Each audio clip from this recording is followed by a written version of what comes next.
이것은 쉬운 경기가 아니었습니다. 이것은 중국의 매체 즈보바가 한국이 싱가포르를 5대0으로 이긴 뒤에 클린스만 감독의 인터뷰를 옮긴 기사입니다. 이제 11월 21일에 한국과의 월드컵 예선 경기를 앞둔 중국 누리꾼들의 반응은 어떨까요? 이건 쉬운 게임이 아냐. 진짜 쉬운 건 다음 게임이야. 1등 학생은 높은 점수를 받아놓고도 이번 시험이 어렵다고 말했습니다. 일본과 한국은 더 이상 아시아에 설 자리가 없습니다. 그냥 유럽으로 가세요. 그래야 아시아 팀들이 부담없이 경기할 수 있습니다. 이렇듯 월드컵 예선에서 한국 대표팀의 독보적인 실력에 두려워하는 모습입니다. 중국 매체 바이두와 신화스포츠 모두 한국의 대승을 조명하며 손흥민 선수와 이강인 선수를 앞세운 한국의 막강한 공격진에 대해서 보도했습니다. 그런 와중에 QQ.com이라는 중국 매체는 조금 다른 시선의 보도를 했는데요. 싱가포르 경기를 보고 중국 대표팀이 한국을 이길 수 있는 희망을 갖게 되었다는 헤드라인입니다. 고마워요 싱가포르. 한국은 3가지 큰 약점을 드러냈다. 중국 축구 대표팀이 강력한 공격 무기를 개발해 한국을 꺾을 기회를 잡았다. 첫째, 한국은 싱가포르를 5대0으로 꺾었지만 감독의 전술 부족이 먼저 드러났다. 비록 한국이 큰 차이로 상대를 이겼지만 이는 감독의 수준을 반영한 것이 아니라 전적으로 한국 스타들의 강함을 반영한 것이었습니다. 한국팀은 경기 내내 별다른 전술을 펼치지 않았고 전적으로 이강인, 손흥민 등 여러 스타들의 협력에만 의존해 버텼다. 둘째, 한국 감독이 해외 스타를 잘 활용하지 못한다는 점. 손흥민과 김민재 두 선수가 코트에서 너무 심하게 싸우고 있어 피로로 인해 체력이 저하될 것이라는 점이다. 한국 대표팀의 일부 주전들이 리듬을 따라가지 못하는 경우도 있다. 셋째, 한국팀의 수비에도 허점이 있다. 전반 53분 한국 수비진은 혼돈에 빠졌고 싱가포르 아누아르 선수가 득점 기회를 잡았으나 오프사이드로 판정됐다. 한국팀이 완벽하지 않다는 것을 알 수 있다. 중국 축구 대표팀은 싱가포르보다 강하고 홈경기이기 때문에 인내심을 갖고 상대의 허점을 찾아 득점 기회를 찾을 수 있다. 이 기사를 본 중국인 네티즌들도 같은 반응일까요? 그들은 이 기사를 작성한 기자를 비난하기 시작했습니다. 정말 감히 한국을 상대로 이길 수 있다고 말하는군요. 한국이 4명의 선수를 내보내야 가능하다. 한국에 3골을 넘게 주지 않은 것만으로도 만족합니다. 당신은 말도 안 되는 생각을 합니다. 당신은 무엇에 대한 생각을 합니까? 감히 이렇게 말하다니요. 이렇게 기사와는 상반된 반응을 보이며 한국 대표팀과의 경기를 두려워하는 모습인데요. 중국이 월드컵 예선에서 우레이와 왕상위안의 골로 태국 남자 축구 대표팀을 2대1로 이기며 여론이 조금 바뀌고 있습니다. 태국과의 경기에 승리한 직후 중국 매체 즈보바의 보도와 기사 댓글들을 보시죠. 중국 남자 축구 대표팀이 태국 남자 축구 대표팀을 2대1로 꺾고 좋은 출발을 했습니다. 온 국민 주목. 중국 축구 대표팀이 태국을 2대1로 꺾고 웨이보 인기 검색어 1위를 차지했다. 완전히 격파했습니다. 중국팀이 월드컵 예선에서 동남아팀을 상대로 한 총 성적은 17승 1무 1패다. 이제는 기술적, 육체적 이점 없이 태국에게 패배할 수 있다. 다음 한국과의 경기에서 홈에서 무승부를 기대할 수 있을까요? 축구 국가대표팀이 저를 수천 번 욕먹였지만 저는 축구 국가대표팀을 첫사랑처럼 대합니다. 승리해도 자만하지 말고 패해도 낙심하지 말라. 이미 일어났다고 생각하지 말라. 한국은 예로부터 우리를 불만스럽게 여겨왔으니 태국에 점수를 주는 걸 조심해야 해. 짜릿한 승리였습니다. 우레이의 슈팅과 패스 실력은 정말 형용하기 어렵습니다. 웨이시아오가 가장 잘했는데 코치가 너무 일찍 교체한 것도 이해하기 어렵습니다. 이제 중국 스포츠 언론들의 초점은 11월 21일에 있을 한중전이 되었습니다. 그러면서 중국 매체 즈보바는 손흥민 선수의 인터뷰를 인용한 기사를 보도했어요. 이 기사의 댓글들에는 질투나지만 손흥민을 인정할 수밖에 없는 중국 누리꾼들의 마음이 드러났습니다. 손흥민 중국전 어려울 것, 월드컵 가는 길에 쉬운 경기 없을 것. 이 친구는 이제 점점 더 글로벌화되고 있다. 이제 자신이 세계적인 선수라는 것을 알면서 말하는 방식이 완전히 달라졌다. 정말 짜증난다. 손흥민 형제님, 너무 예의 바르게 대하지 마세요. 죄송합니다. 태국한테는 닥치라고 할 수 있는데 한국한테는 닥치라고 하기가 정말 어려운 것 같아요. 지나친 겸손은 자만이다. 손흥민 이 친구야. 이와 다르게 완전히 상반된 여론도 있습니다. 중국의 유명 평론가 동루는 한국 선수들이 유럽 리그에서 주전 위치를 지켜야 해서 중국을 두려워한다고 말했습니다. 중국 팀들이 소림축구를 시전하여 부상당할까봐 한국의 유럽파 황금세대가 두려워한다는 의견이었어요. 그러면서 중국 선수들이 한국을 상대로 무자비하게 대해야 한다고 말했습니다. 해당 영상에 대한 중국 누리꾼들의 댓글은 동조하는 사람도 있고 거부 반응을 일으키는 사람도 있습니다. 동루의 이 몇 마디 말은 제목만 보면 글을 꾸짖고 싶지만 내용만 보면 글을 꾸짖을 수는 없습니다. 그가 말한 것은 절대적으로 옳습니다. 달리 무슨 말을 할 수 있겠습니까? 경기를 더러워지게끔 놔두지 마세요. 스포츠는 스포츠맨십을 장려해야 합니다. 발로 차지 못하면 그냥 싸워라. 다른 방법은 없다.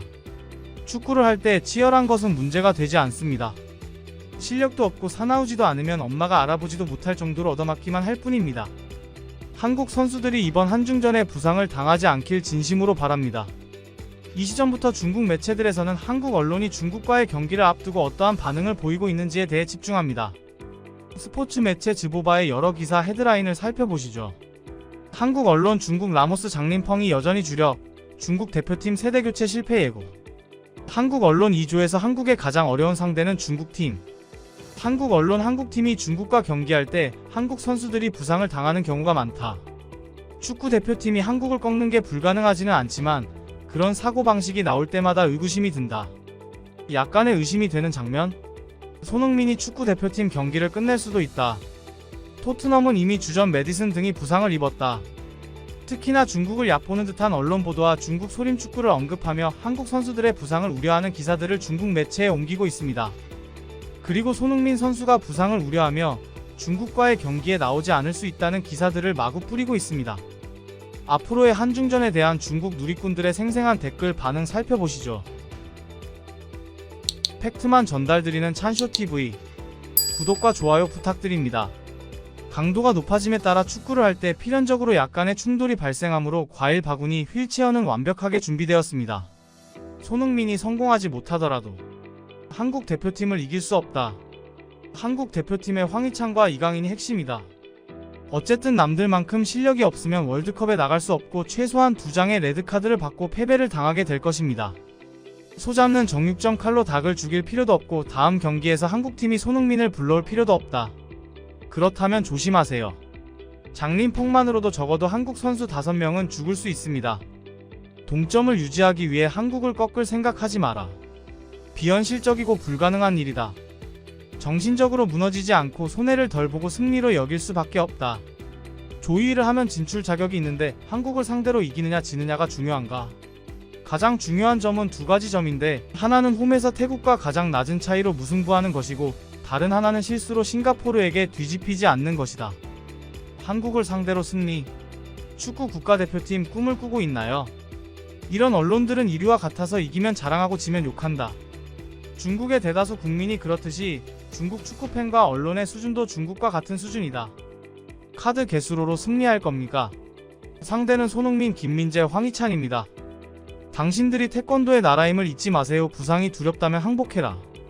알았어 계속 이렇게 얘기하면 애들이 겁먹게 놔도 계속하. 멈추지 말고. 난폭한 발길질은 한국이 2002년 세계유산 신청에 성공한 문화유산이다.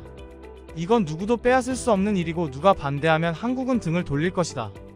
경기 후 상대팀 소림축구를 상대로 우리가 큰 점수로 승리했고 선수들은 큰 부상을 입지 않아 탈출했습니다. 이것이 사실입니다. 태국과 싱가포르가 강하다고 생각하십니까? 이 조에서 한국의 유일한 상대는 중국 축구 국가대표팀입니다. 많은 중국 팬들은 축구를 어떻게 하는지 모르고 대결의 의미와 현장에서의 작은 움직임도 모르기 때문에 축구에 대한 지식이 부족하다. 게임의 승자는 승자와 패자인데 축구 대표팀은 이제 이런 수준에 이르렀고 한국을 상대로 더 이상 대결이 되지 않는다. 젊은이들의 투지에 박수를 보내고 승리를 자축하지만 여전히 의문이 남는다. 과연 이들이 중국 최강팀인가? 감독을 바꿔도 전투력이 조금이라도 좋아질 수 없다는 게 사실인가요?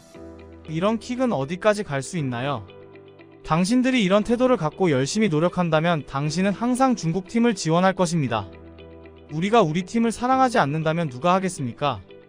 다 과거야. 이제 태국전에서 이기기 너무 힘들어. 앞으로는 그런 말 하지 말아요. 점이 없어. 당신의 진정한 수준과 힘을 잊지 마세요. 태국을 상대로 열심히 경기하지 않았다면 아마 1대3으로 패했을 것이다. 한국과 대결하면 아무런 이점이 없습니다. 필사적으로 방어하고 단호하게 반격해야 합니다. 무승부를 위해 노력하든지 실점을 적게 하든 이것이 바로 이 중국 축구 선수들의 수준이자 의식입니다. 승리에 관해서는 반격이 결단력 있고 효율적으로 이뤄져 기적이 일어나길 바라자. 필사적으로 수비하지 않으면 중국 축구 대표팀은 반드시 정신력을 잃고 패배하게 될 것입니다. 한국이 골을 넣지 못하도록 최선을 다하세요. 거의 불가능한 일이지만 정말 필사적으로 수비한다면 3골을 먹고 져도 아무도 혼내지 않을 것이다. 지켜보기가 참으로 걱정스럽긴 하지만 행운은 중국팀의 몫이다. 중국 남자 축구팀의 경기력은 정말 형편없었는데 아쉽게도 중국 남자 축구팀은 태국팀에 비해 아직 한참 뒤처져 있는 것 같습니다. 제가 어렸을 때 축구를 봤을 때 우리가 한국 대표팀을 4-5점 차로 이겼던 기억이 납니다. 현 중국 축구 대표팀 수준에서는 태국을 상대로 큰 득점을 올리는 것은 불가능하지만 일본과 한국은 태국을 상대로 큰 득점을 올리는 경기가 가능하다. 여기까지입니다. 실제 글로벌 네티즌들의 반응을 팩트로만 전달드리는 찬쇼TV. 구독, 좋아요는 컨텐츠 제작에 큰 힘이 됩니다. 행복한 하루 보내세요.